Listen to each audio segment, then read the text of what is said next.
Good afternoon. Welcome to the 64th program in the Harlan Boyles Distinguished Lecture Series. I'm Sandra Vanoy, Dean of the Walker College of Business, and it is my pleasure to welcome you here today.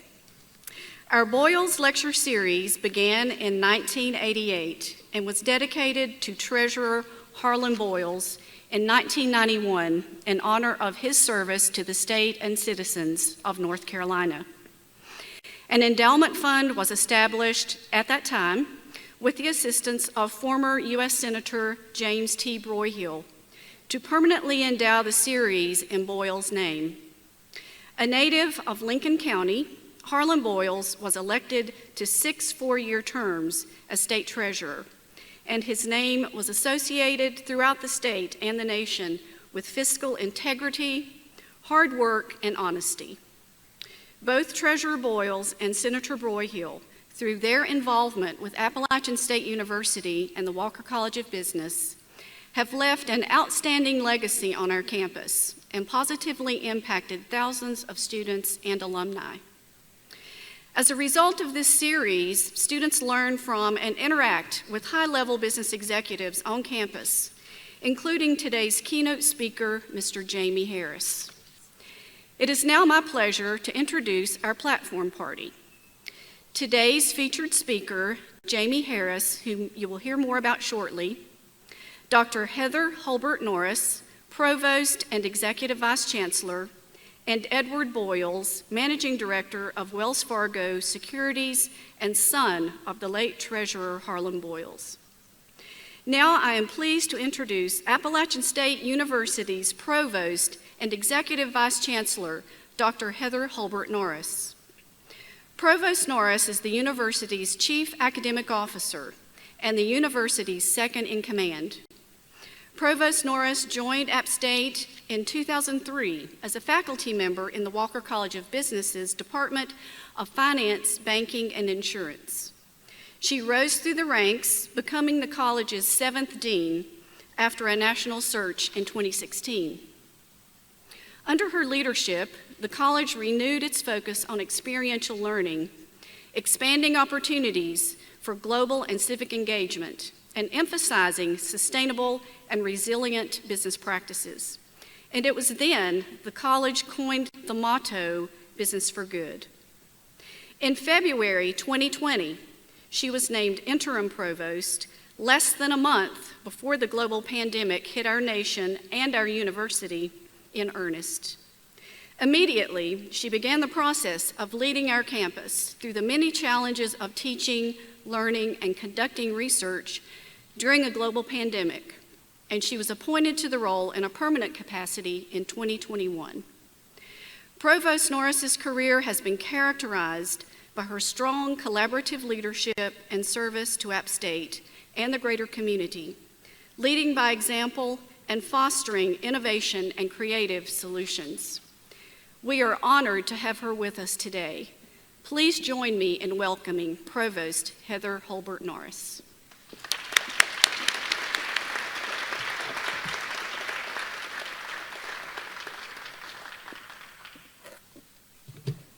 Thank you, Dean Vanoy, for your kind introduction. On behalf of Chancellor Everts, I would like to welcome the students, faculty, staff, community members, business leaders, and special guests joining us today for this very special Boyles Lecture Series. I also would like to recognize Mr. Edward Boyles for his ongoing support of the Boyles Distinguished Lecture Series and of App State.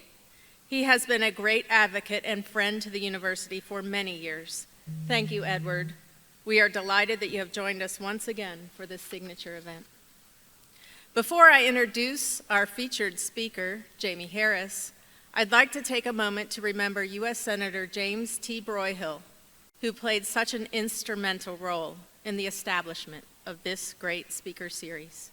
Senator Broyhill was born in Lenoir in 1927 and began his professional career at his family's company, Broyhill Furniture Industries. After entering public service in 1956 as president of the Lenoir Chamber of Commerce, he went on to serve for 24 years in the U.S. Congress. That was followed by leadership roles at numerous North Carolina agencies, including the Board of Economic Development, the Department of Commerce, and the Welfare to Work Council. Senator Broyhill was a dedicated and avid supporter of App State, serving as chair of our Board of Trustees and a member of our foundation board.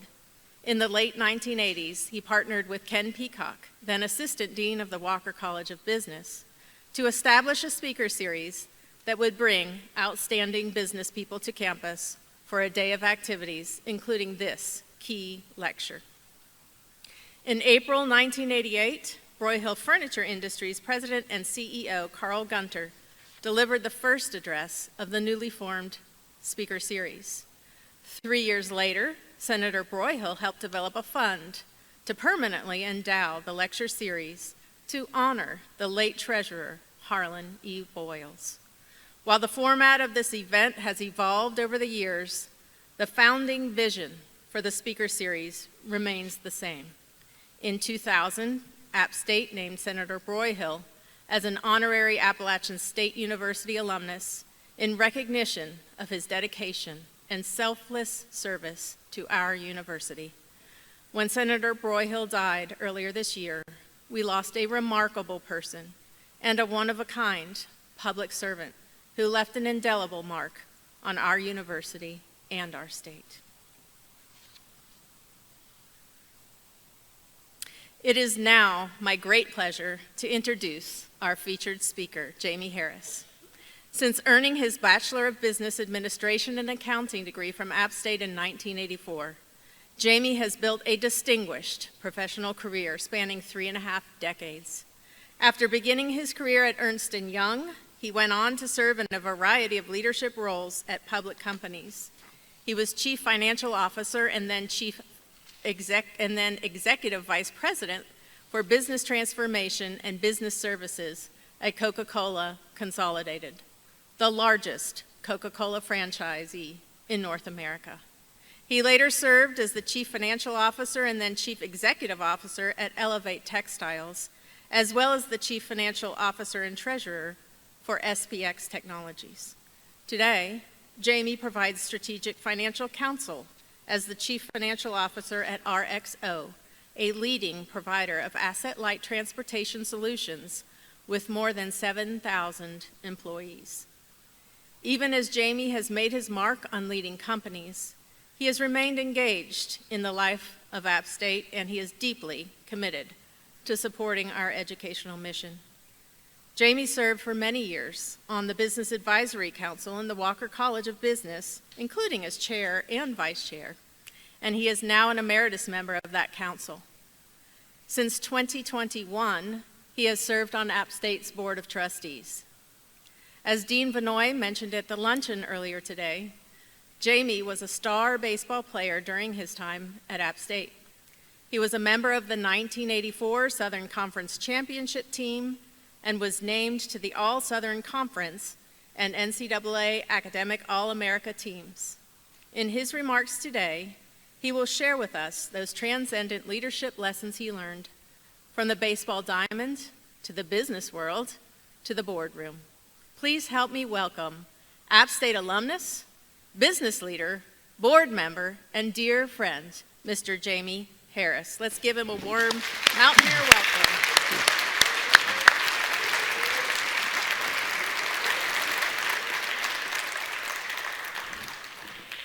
Heather, thank you for the introduction, and thank you for letting me be here today. I see a lot of people in the audience that I know very well and a lot of new faces. I'm excited to share my journey here today. And Edward, I remember your dad.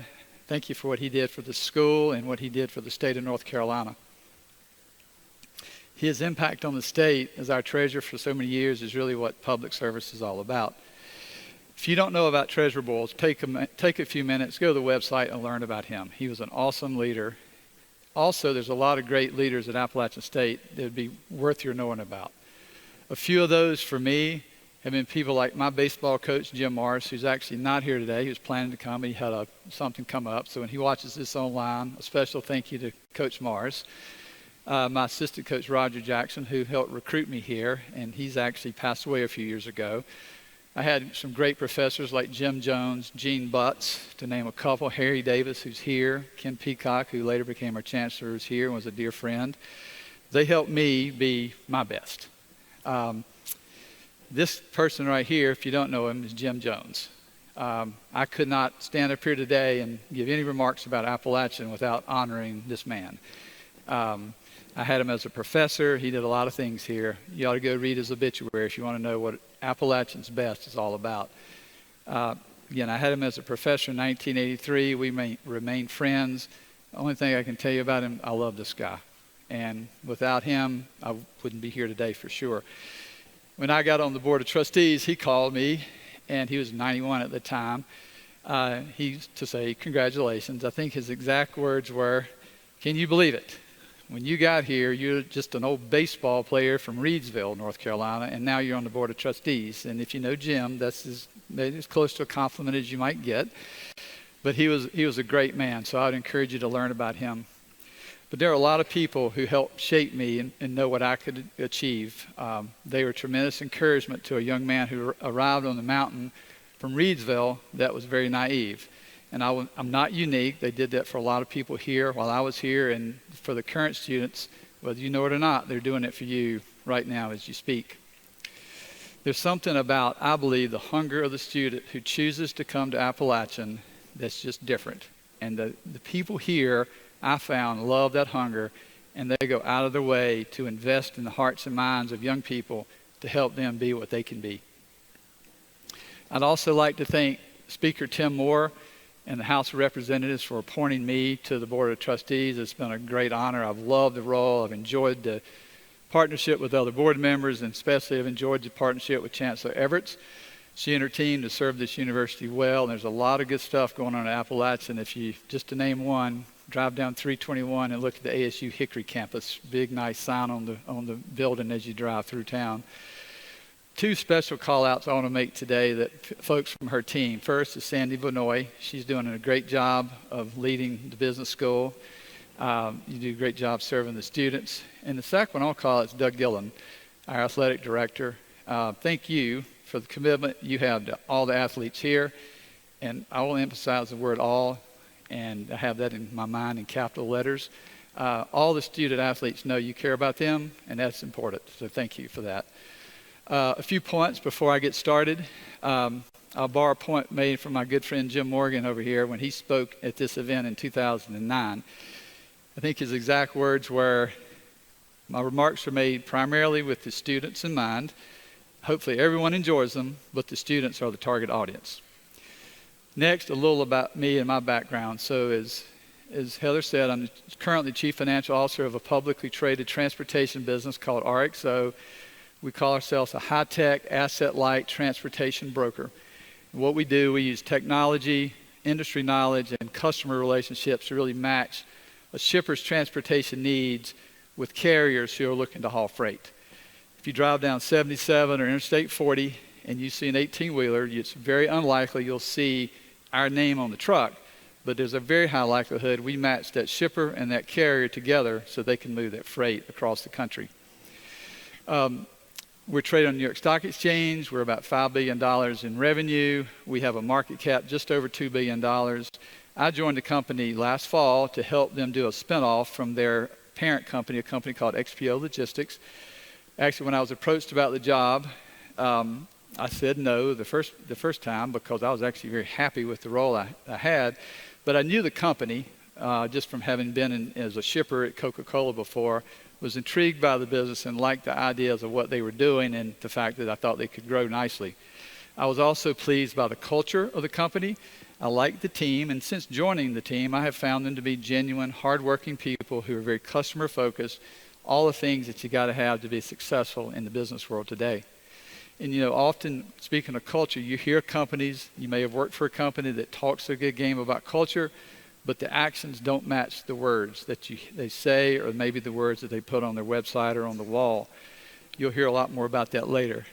But what I would say is working with people that you trust and enjoy is paramount to having a fun time and a really fulfilled life. Thus far, the company's doing well. You know, it's a tough economic cycle. It's a tough freight market right now. Team's working hard. I think the company has a very bright future.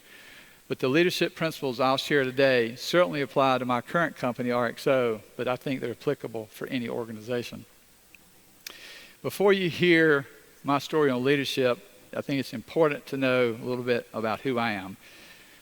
First, I have a very strong faith. I'm a Christian. I love Jesus. I'm proud of that. This was the case when I got to Appalachian State. It's still the case today. It became stronger when I got here. I was very involved with the Fellowship of Christian Athletes, and a special teammate, Rusty Strapp, who just retired as coach at Gardner Webb, was a close friend and friend there. My faith and my family are top priorities. My wife Monica is here. Love her dearly. We've been married 33 years. She was a graduate here in marketing, also played tennis here at Appalachian. She's been a great wife and mother and has a heart of gold. We've been a great team in raising our family, and everything that I've been able to do has been a team effort. Family, had a very close family. You see a photo here, and you know, as Austin talked about at lunch, I really couldn't get up here and talk about me or my business without talking a little bit about family first. Have 3 awesome children. One's here, Meredith. Have Rebecca, Meredith, and Everett. 2 sons that we've added to the family tree via marriage. And now we have a first grandchild, a little girl named Kara. I'll show here in a second. Couldn't resist showing this, so had to throw that in there. She's now 31 days old. And so I think I told Meredith, like, we have a new shortstop in the family. That's good. The last thing about me is I love to compete. I'm as competitive today as I was when I was a student athlete here. I've not lost any of that drive. I love to win. I hate to lose. My motto has always been, though, you got to be in the game to have a chance to win. And a phrase I often use to make this point to people around, use baseball, is like, you've got to be in the dugout for the coach to call on you, because the coach never calls somebody from the stands to pinch hit or go into pitch. So you've got to be in the game. But faith, family, competition are the key drivers for me. And I think it's important that I make this point because to do these things, you have to make time for them, and that requires you to set very strong boundaries in your life. Personally, I've never subscribed to the theory or the belief that you have to choose one of those over the other. The world tells us routinely that you must choose one or the other. Personally, I believe that's a lie. I don't think you have to do that. I think you can do all of them very well. I think you can excel at all of them. But you have to be clear what your priorities are and what your boundaries are, because if you ever have to choose, it'll be clear what you choose.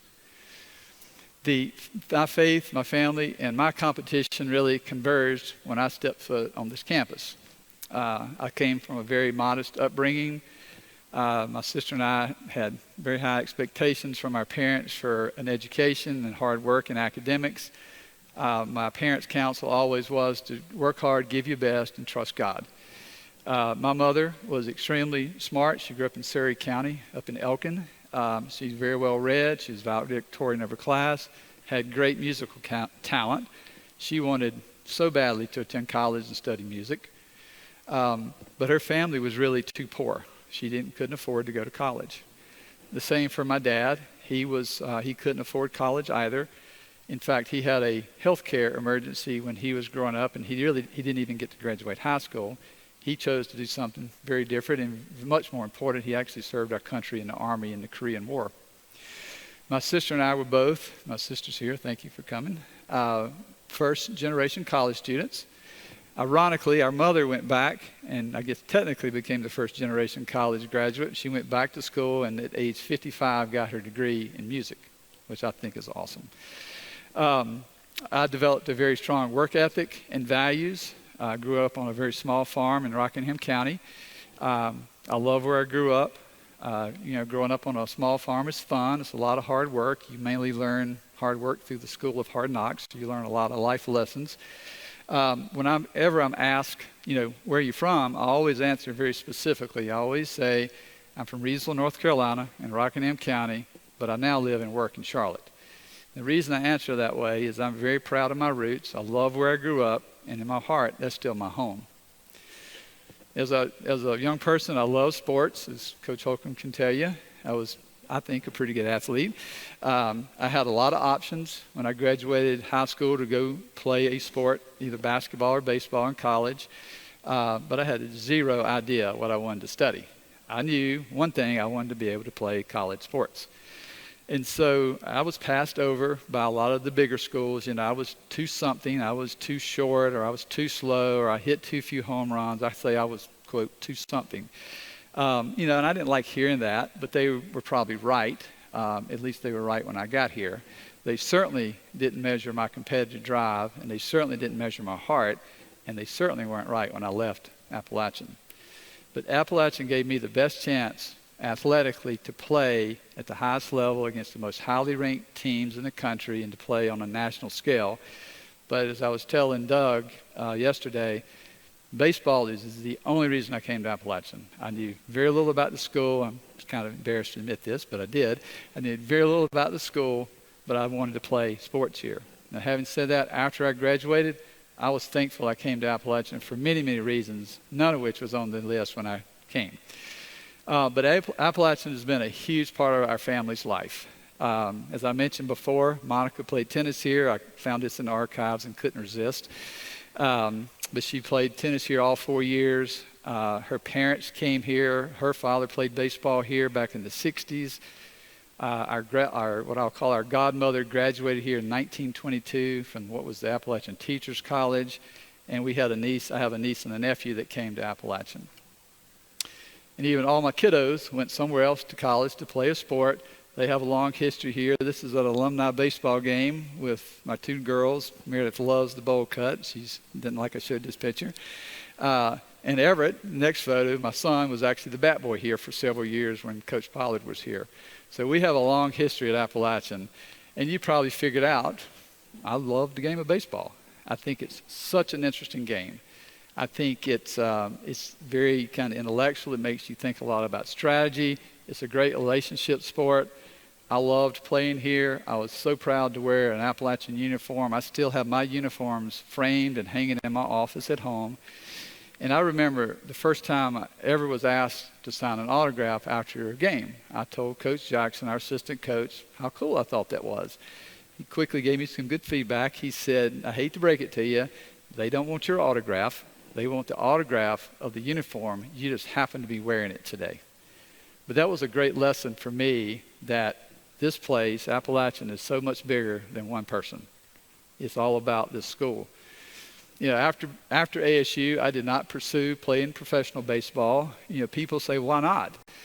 And I kind of jokingly respond. I said, well, I had a major league IQ, a AAA glove, a AA bat, single A speed, and high school power. Not exactly a skill set that's going to earn a living in professional baseball.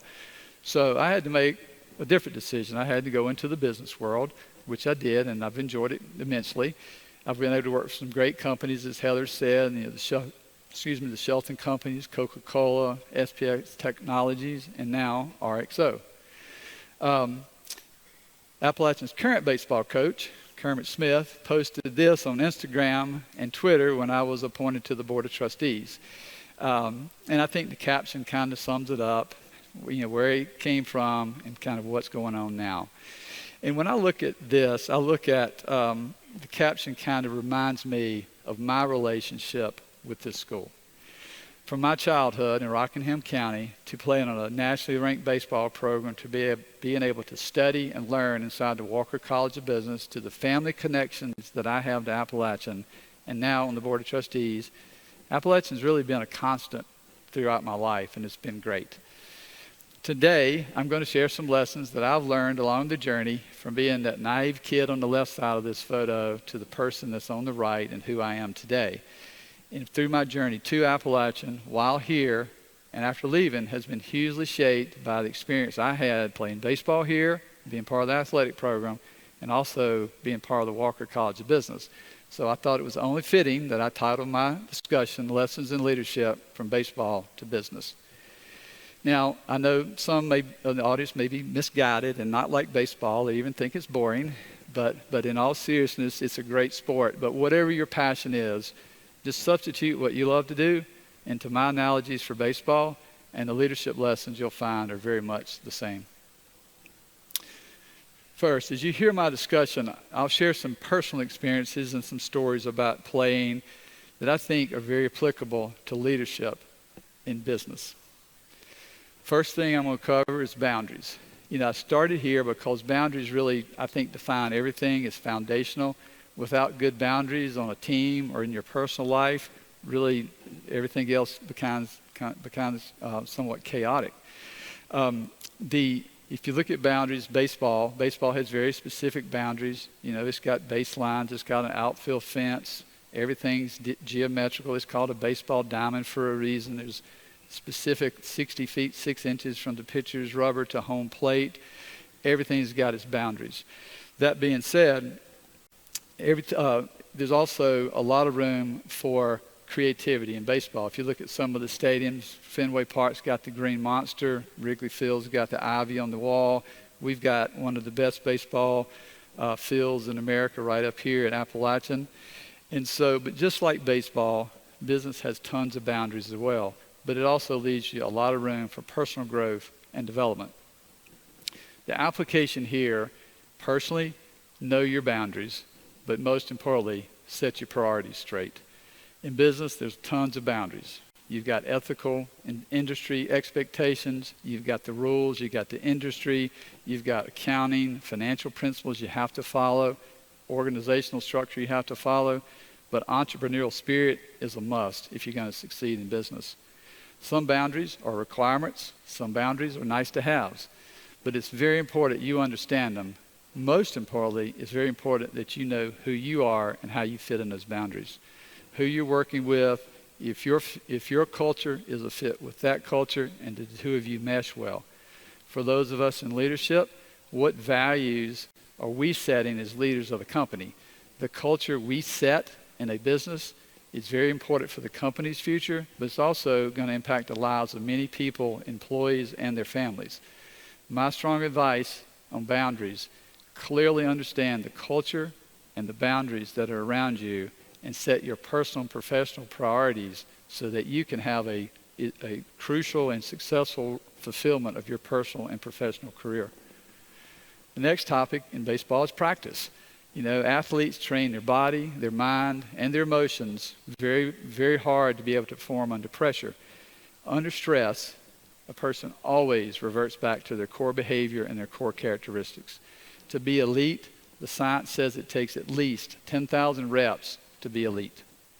Great players practice over and over and over to simulate the stress that they'll incur physically and emotionally while they're playing. You can't think about mechanics when you're performing. If I get in the batter's box thinking about hitting mechanics, I can assure you I'm out before the first pitch is ever thrown. In baseball, there's also a ton of time to think. Average game last year, I think, was 3 hours and 3 minutes. The average amount of activity and action in the baseball game, I think, is 18 minutes. So let's say there's just a lot of time to hang out. That being said, 2 hours and 45 minutes, there's a lot of downtime, but it's pretty darn busy. Every minute matters in baseball. Every play, every pitch, you got to think about every situation. The scenarios are changing constantly depending on who's running, who's pitching, what the pitch count is. The cardinal rule in baseball is the baseball always finds the one who's not ready on the field. It's the same in the business world. The application here is you got to practice and you have to prepare so that you're ready to execute when the time comes. There is no substitute for preparation. In business, you've got strategy decisions. You may be buying or selling a company. I have investor meetings I have to do. I have media interviews I have to do. I have to be prepared. I cannot just wing it. I can't just show up unprepared. With practice and preparation, we position ourselves to be the best. The real leaders are prepared and they love the pressure.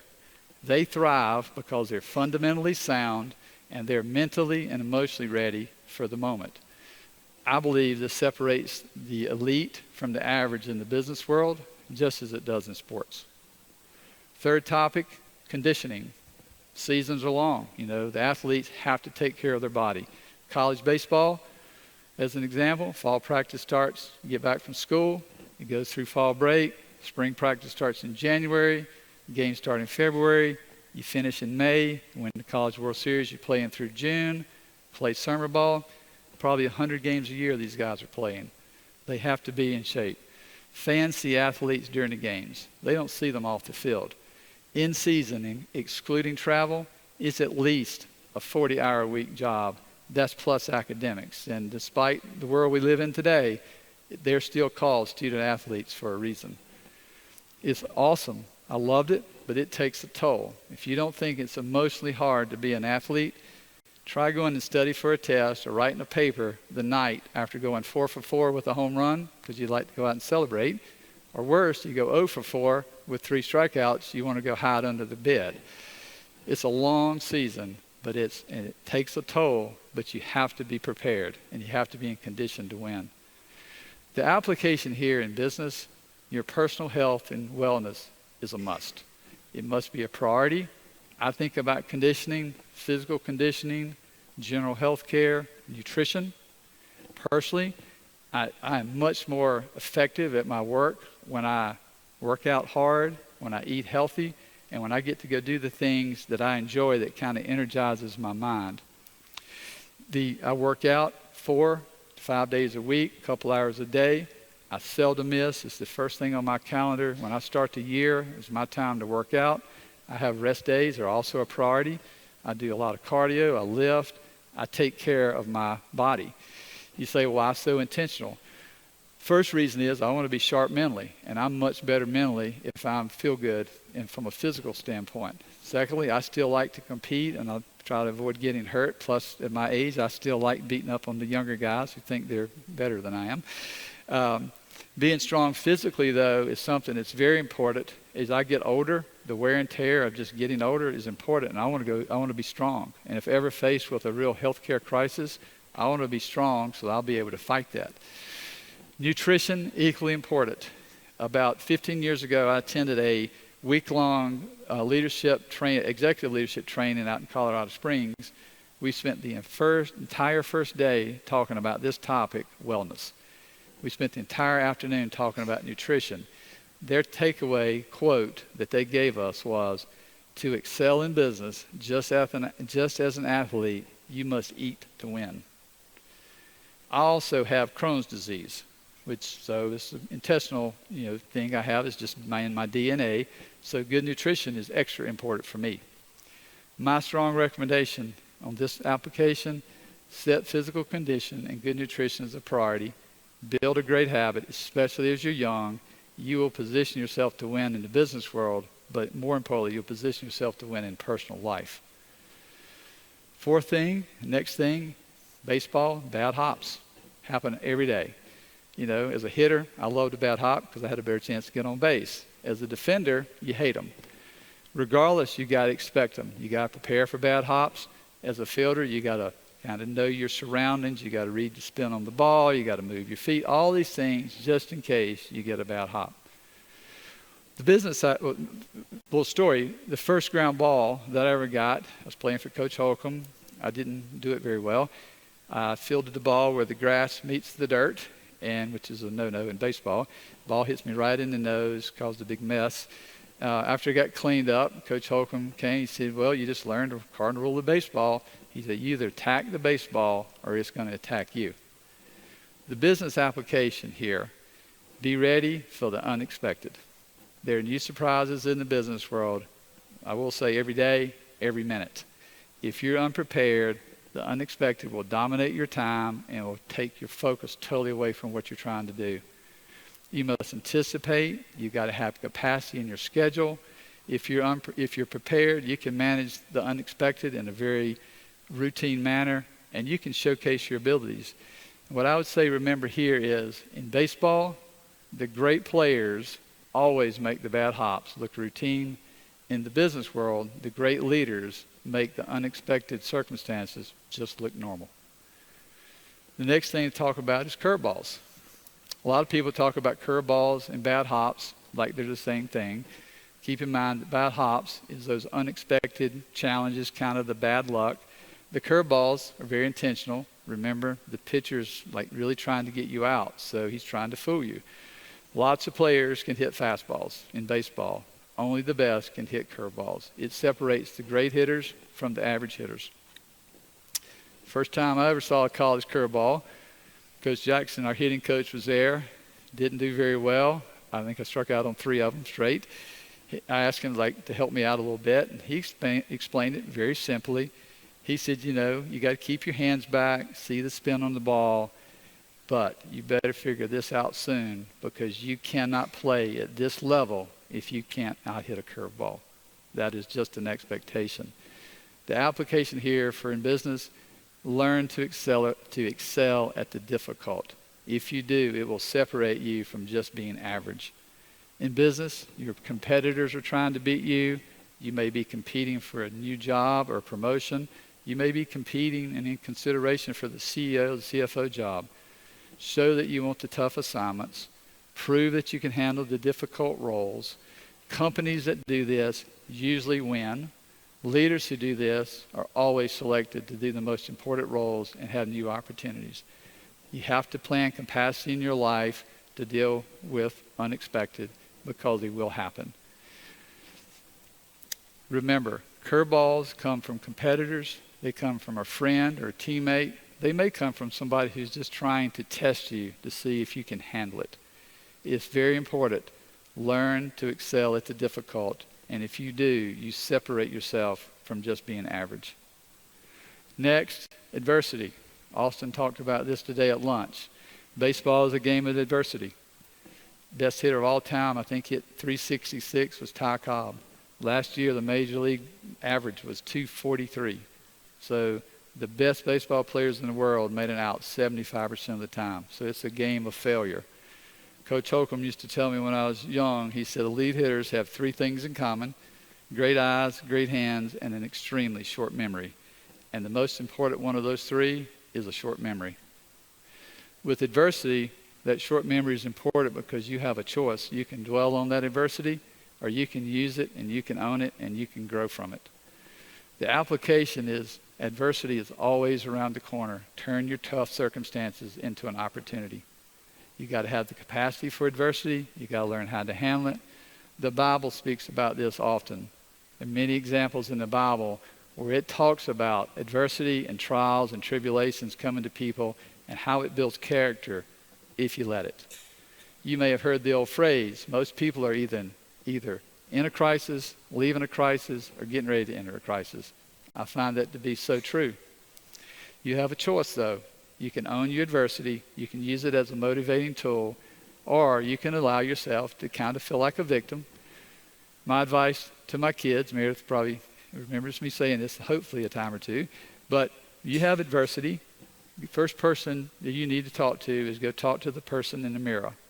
And once you and the person in the mirror have been held fully accountable with each other, then you have the right to go talk to somebody else about what they could have done better. Unfortunately, today's culture, I think, rewards bad behavior, actually encourages the victim mentality in some respects. I can assure you, very few people in the business world have ever become successful feeling like a victim.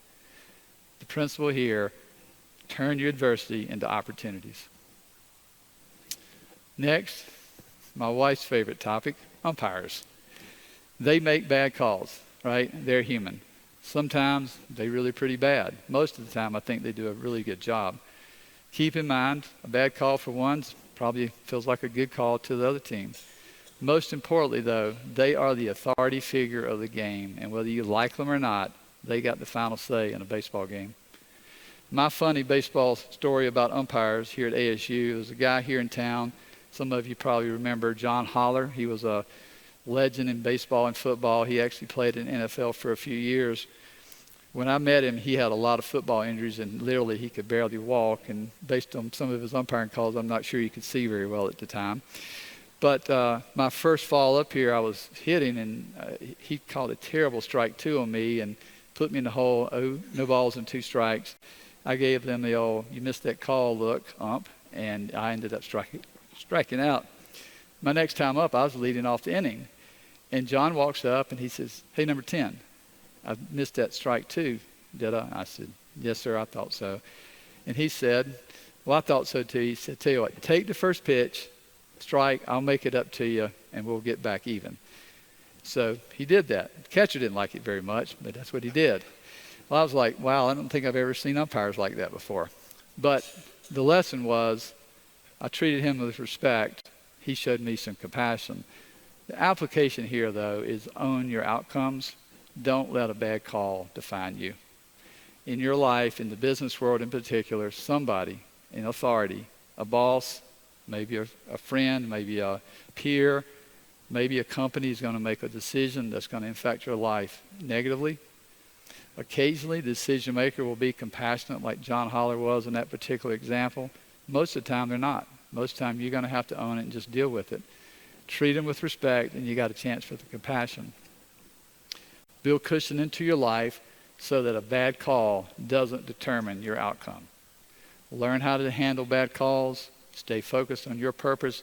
Don't let it distract you from what you're trying to accomplish because somebody else made a bad decision. Very important, own your outcome. Next, know your role. Baseball is like a business. It's a team sport played in a very individual manner. It takes diversity of talent, individual focus, great communication. Without all of these, everyone on the team's outcome is less than what was possible. It takes a great leader that understands culture, communication, and people to build a great team. Every kid grows up, is playing a sport, baseball, they dream about making a great catch or hitting a home run to win the game. But you know what? On a team, everybody can't be the star. Everybody has a role in the team. Everybody must learn to accept their role on the team. A great coach and a great leader makes sure everybody on the team knows what their role is. You don't have to like the role you've been given. You may not want to do it long term. But if you're on the team and you get a role, you have to do it to your best. You owe that to your teammates. You owe it to yourself. You also owe yourself the development of your God-given skills. You can sulk about, I don't like the role I've been given, or you can do something with it. But most important, you got to serve your teammates. When you do this, you message to your teammates that you're a special guy and you're a special teammate. Our society today has become so me-focused, I believe. Our world is hungry for people, especially young people, who can accept the role they've been asked to do, and they work hard and they do their role well until their time comes. I promise you, if you do that, you'll be rewarded for it. The application here is be a great teammate and serve your team with excellence. If you're getting paid to do a job, you owe your company your best, whether you like the job or not. As long as you're there, you owe them your best. Most leaders didn't start at the top of the company. They accepted anything just to get in the door. Along the way, they performed and did a good job. Somebody noticed them, and they got put in a better role. God puts us in very specific places with very specific times for a very specific purpose. I promise you, coaches, bosses, companies notice great teammates. They also notice bad teammates. Know your role, do it with excellence, and you will be rewarded for that. The next, improve every day. This was actually the motto of our baseball team that I played here in 1984 when we won the conference championship. Our team made a decision that we were just not going to accept being just good enough. It's common knowledge throughout sports, throughout business, is you tend to play how you practice. I learned this from one of my early coaches, that the quality of your practice was much more important than the quantity of your practice. He would always say, when you practice, have a purpose. I've always personally thrived in environments where results mattered more than just being present. So improving was so important. And baseball is a game of inches. Everything's measured. Every great coach, every great player is always looking for just some small edge to gain an advantage. It's an inch, 100th of a second, something that can give them an advantage over their opponent. Also, I'd say, please don't be afraid to ask for help. Personally, my greatest learning at being a second baseman, which is what I played here, came actually from my college shortstop.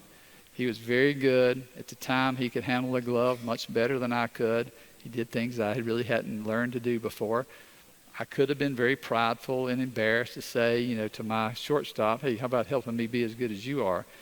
But fortunately, I recognized that and I asked him for help. He gladly invested in me, and we together became a very, very good middle infield combination. In fact, we set a Southern Conference record in double plays, I might throw in there. But he was great. The application here is you got to commit yourself to excellence, and you got to be a continuous learner.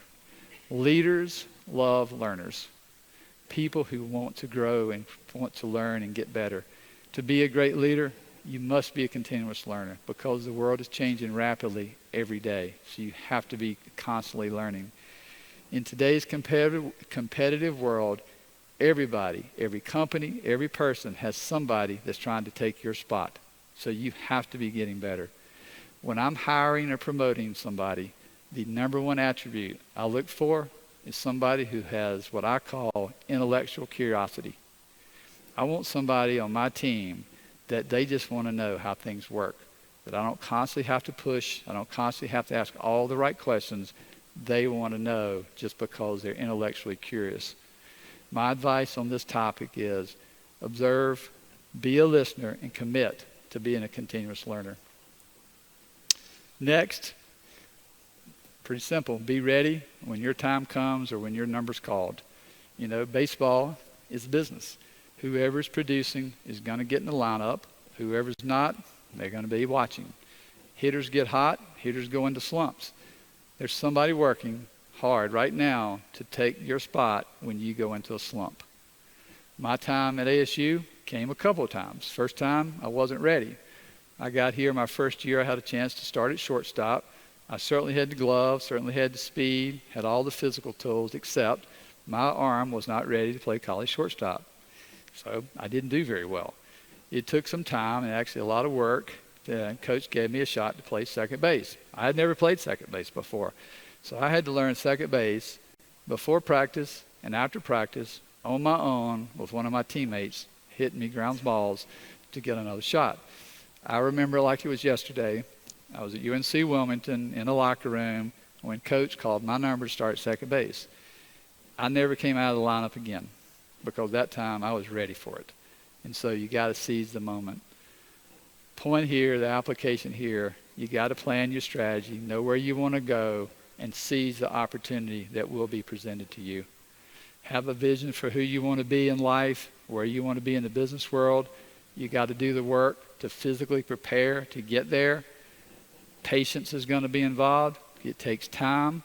You got to be mentally ready for when your time comes. But when it's your time, you got to seize the moment and not miss the opportunity.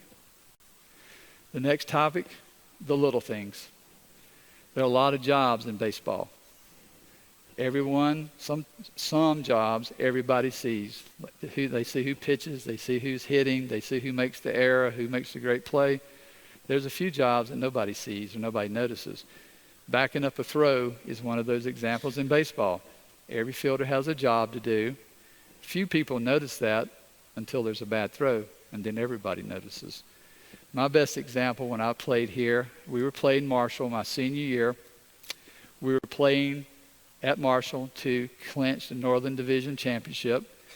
It's the job of the second baseman and shortstop to back up the throw from the catcher to the pitcher when there's runners in scoring position. I counted up kind of mentally. I probably ran back and forth that year about 1,500 times to back up the throw. I calculated like 10 miles that year just to back up the throw. Brad Long was our catcher. He never threw the ball away, like 0 times. But in the bottom of the ninth against Marshall with a run on third base with our championship on the line, Brad actually makes a good throw back to the pitcher. Somebody from the dugout yells at our pitcher, kind of distracts him. He misses the throw. I'm there. I catch the ball. Runner didn't score. Very few people noticed that. The guy on third base for Marshall noticed it because he didn't score. I was just there doing my job, one of the little things. The application here in business is excel at the little things, even if you don't think anybody's watching. For business, this is one of the most important principles I can share with you. Excel at the details, and you will be given greater levels of responsibility. The Bible says this numerous times. In Luke 16:10, it says, whoever can be trusted with the small things can also be trusted with the big things. It goes on to say, Whoever is unrighteous with the little things will also be unrighteous with the big things. You may not think anybody's watching. I guarantee you somebody's watching. The best companies do this well. The best leaders do this well. You message to everybody around you that you have a standard of excellence that is high and that you want to achieve that. I guarantee you, you do this, you'll be rewarded for it. Next is trust. Here I'm not referring to integrity. Integrity is a qualifier to be on the team. I'm referring to trustworthiness. Can other people rely on you to do your job? Baseball coaches, like all sports, has tons of data. We have batting averages, ERAs, everything. Seems like there's a stat for every kind of measure. I personally love data because it measures your performance. It helps me with a practice plan. Most coaches love data. Regardless of the data, and I'm sure Coach Smith can probably agree with this, no matter how talented the player or what the data says, the one question every coach asks when they make out a lineup, who can I trust to get the job done when the pressure's on? The application here is, as a business person, build trust, prove to your peers and to your companies and to the investors that you can be counted on. In business, the trusted person always gets the high-profile assignments, their promotion. They're always one of the leading candidates to be the CEO, the president of the company, the CFO of the company. My advice, establish yourself as somebody that can be counted on under pressure. And it often starts with that last point I made, by doing the little things when nobody's watching you. Next is coaching. My first baseball coach, Ernie Holcomb, who's right here, was my first mentor. You've heard me reference him several times. He saw a talent in me that I really didn't see in myself. In fact, I didn't even play baseball until I was in 7th grade when I met him. He actually recruited me to play baseball on his middle school team. I'd never played. I wouldn't be standing here today if it wasn't for you. So thank you for that, and I love you dearly. Well, let's just say along the way, he gave me a lot of tough love. I won't get into that. I met him in 1972. We're still very close friends today. In business, Jim Morgan, who's here, is one of my first business mentors. We met in 1998 at a YMCA meeting in Charlotte.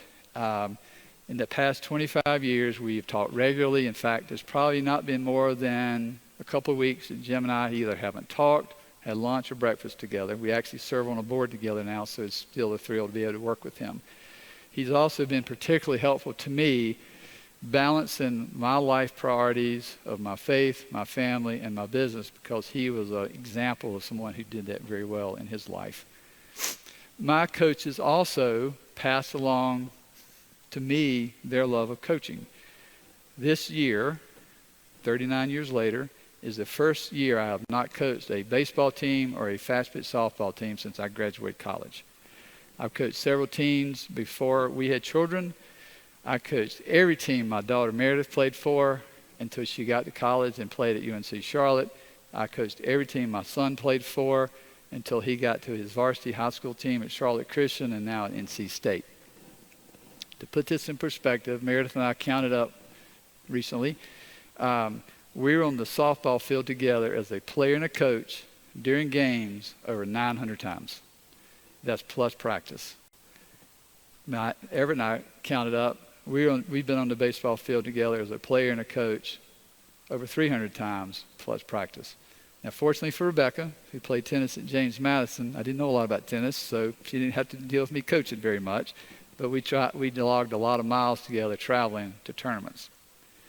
Also, I recently counted up. I've been able to coach over 125 players that either are playing today or have played Division I college softball or college baseball. This has been my way. I love doing it, first of all, but this has been my way to help repay my coaches for passing on my knowledge and the knowledge that they gave me to these next generation of players. The application here, find a mentor. Find a mentor. Everybody needs an Ernie Holcomb or Jim Morgan in their life. If you don't have one, go find one. There are people in this room who will help you find one if you don't have one.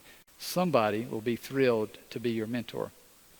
Likewise, part of the cycle of life is you need to mentor others. So my ask is find a mentor, but then go be a Ernie Holcomb or a Jim Morgan for somebody else. The next is the team. This is my 84 team. In a minute it is. There it is. This was a special group of guys.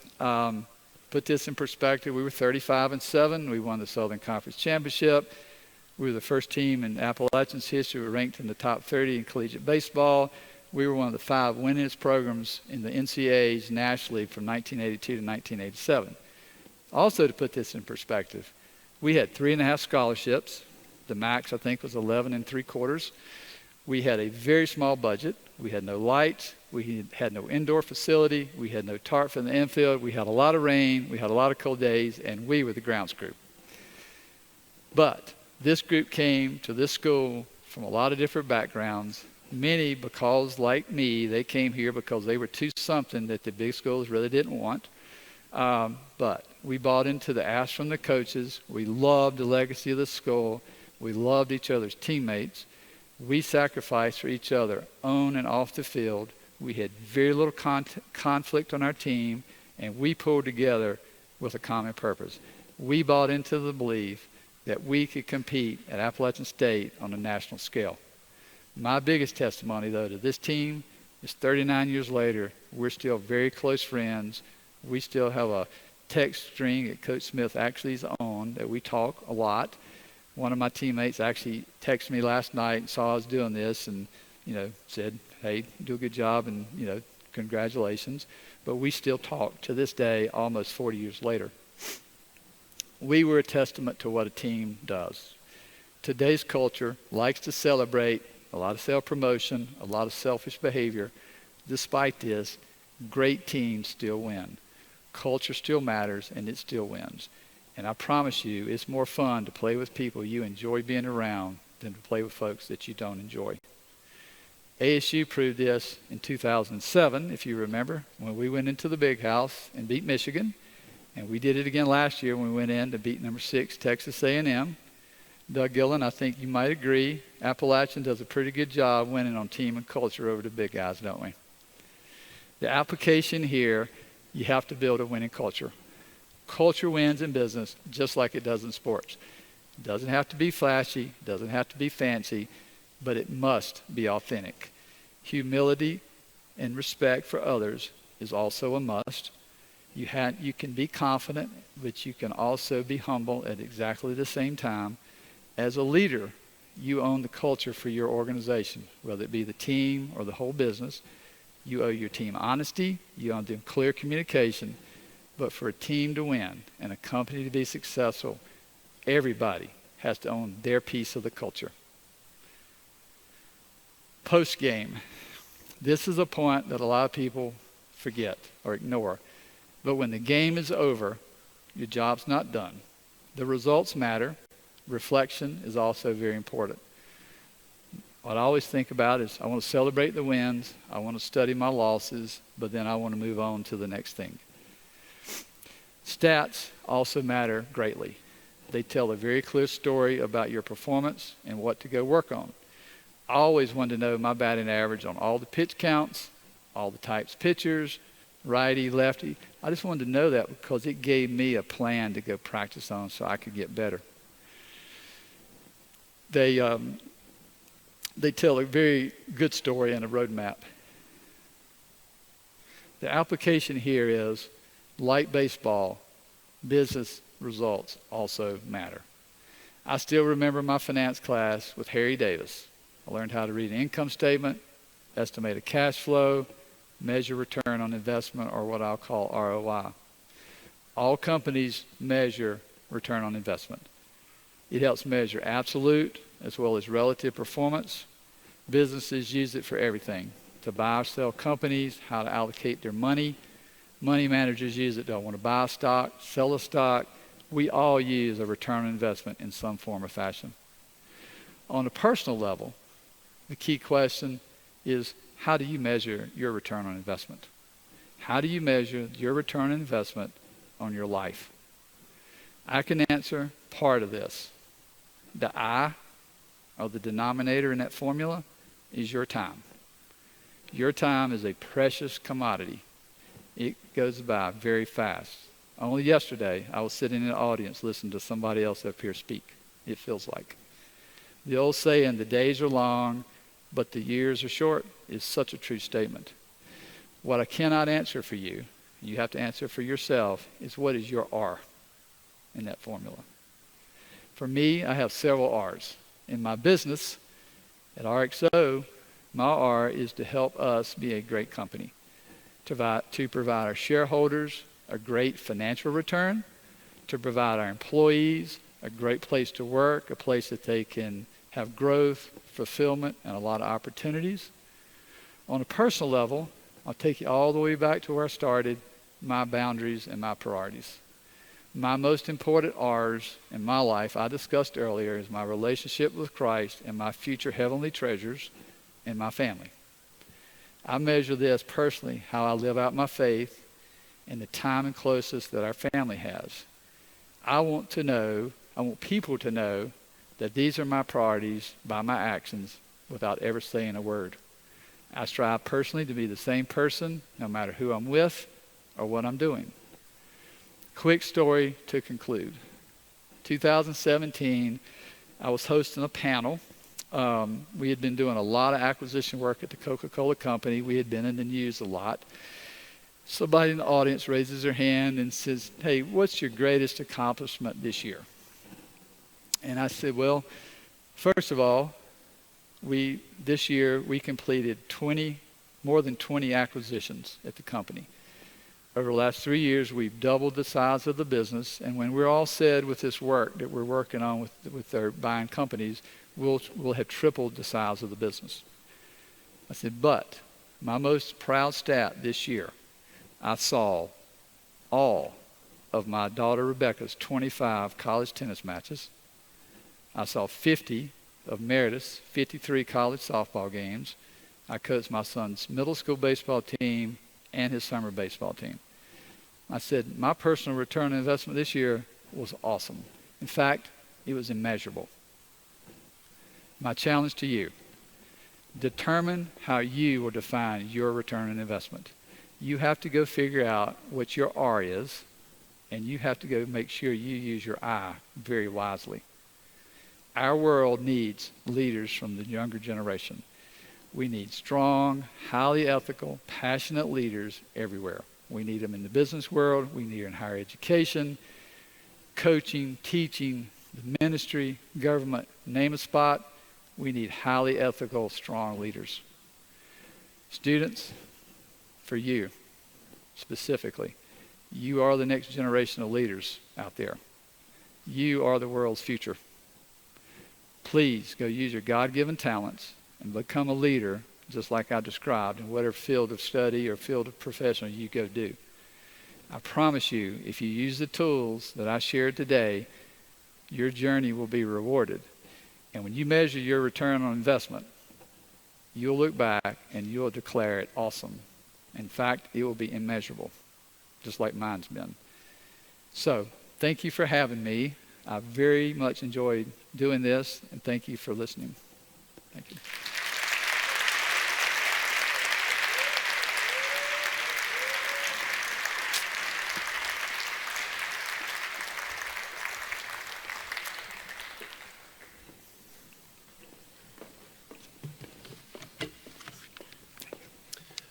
Good afternoon. I'm Edward Boyles, and I've had the good fortune to be here for a number of these great days, and this is particularly a special one. I find that every time I come away from here, I've learned a lot, and in this case, certainly been inspired to go forward and hopefully be a better version of myself. So, Jamie, thank you for your special and inspiring words today, and making this yet another good chapter for our lecture series. The symbol of the lecture series is the American eagle. The eagle symbolizes strength, gracefulness, keenness of vision, and power of flight. Mr. Harris, you possess these characteristics which have served you well throughout your career. And so we are pleased to present you with this eagle in appreciation for your participation in this Distinguished Lecture Series. It's been a pleasure to share this time with you, and thank you so much for being with us here today with this group and being on campus and doing what you're doing for Appalachia. So thank you. Thank you very much. Thank you very much.